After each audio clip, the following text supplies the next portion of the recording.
Welcome everyone to episode 169 of the Trust the Plan podcast. I'm Nick. And I'm Jim. And we have power again. We do.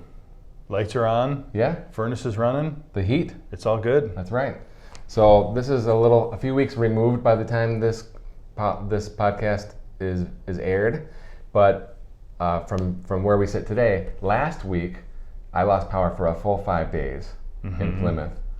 And that was awful. But I am getting the $35 back from DTE. Makes you feel pretty good about it. Yeah, like $5 a day or $7 a day. Right. And then we lost power again Friday night with the heavy snow, right? Yeah. I think the deal is when it's really heavy, like the wet packed snow, it sticks to the lines and then it becomes an unbearable amount of weight. Too much pressure on them. Yeah. Yeah. And I'm sitting on the couch Friday night, and then you hear it pop, and then That's it. Yeah. Lights are off. It's cold again. Yeah, and my wife is like, "Hey, what if we lose power again tonight? Maybe we should really crank the heat this afternoon." I'm like, "Okay." So we did, and so we slept fine. You got a couple extra degrees then, yeah? Right. So the thing that really was awful when we lost for 5 days was that I have the electric car, and I got pretty low. And then I'm like, well, I better go put it in the garage so when the power comes back on, I can just plug it right in and everything will be fine. But what happened was the power was out for way longer than expected. And the electric vehicles, they have a decay, especially if it's cold. The battery just loses power just sitting there, right? So the battery went to zero. So I was totally stuck, couldn't charge the car and couldn't drive the car to the charging station. So on Saturday morning, right, thinking ahead, no power. And I'm thinking, what if it's another 5 days? So I had to drive to Meyer and sit in the parking lot for an hour, charging it on the supercharger. Right. To kind of give myself a cushion. Yeah. Right. Top it off. Yeah. So you don't think about this kind of stuff when you're, cashing that $8,000 electric vehicle tax credit. The tax credit, right? But anyway, we still have a gasoline car, so we have one of each. Yeah, that's probably a good way to do it. I have a theory on that really we're never going to get to 100% electric vehicles unless charging and infrastructure gets 100 times better. Because of what I just said, you always need to have one car on gas, the way we're set up now. Yeah, I would agree. I would think people, and even the barrier of charging is going to have to be quicker too, right? Because people aren't going to want to sit there for an hour every time they need to top off. Yeah, it was a nice way to spend my Saturday morning. Yeah. Do some reading. So today we're talking about IRMAA, not Max and IRMAA. Okay. I did really love going to Max and IRMAA's when I was in college and getting the buffalo chicken sandwich. Okay. It's memory lane there, yeah. I don't see too many Max and IRMAA's anymore. I know, it's sad. Yeah. I always liked them. Yeah, they were good. So anyway, IRMAA, IRMAA. I don't even know what that stands for, but what it means is if you make too much money when you're on Medicare, your Medicare premiums can go up. So it's kind of like an income tax in retirement. Most people are not affected. Okay, so you should, you can just turn it off now.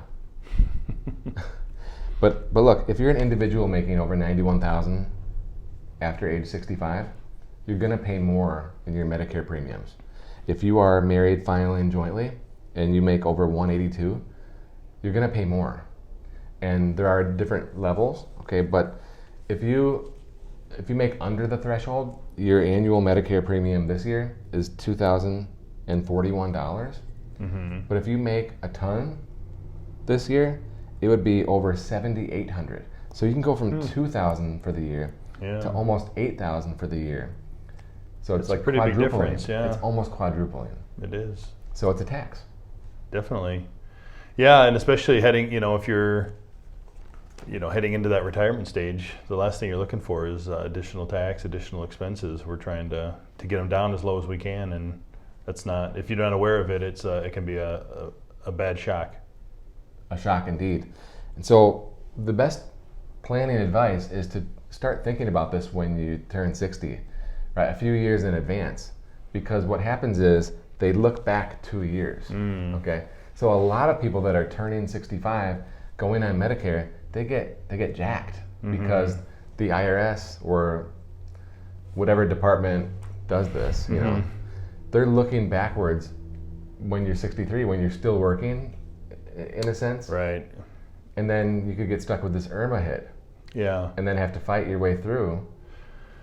Yeah, but that's a good point, right? Is knowing and being aware that you can fight. Not that, you know. Good luck, though. Okay. Right. I mean, yeah, it is possible if you find yourself in that situation where you retire down to a low income where you previously had a high income. That might be the thing to do, though, is take it up with the government and let them know the situation and see if you can get that exclusion. Yeah.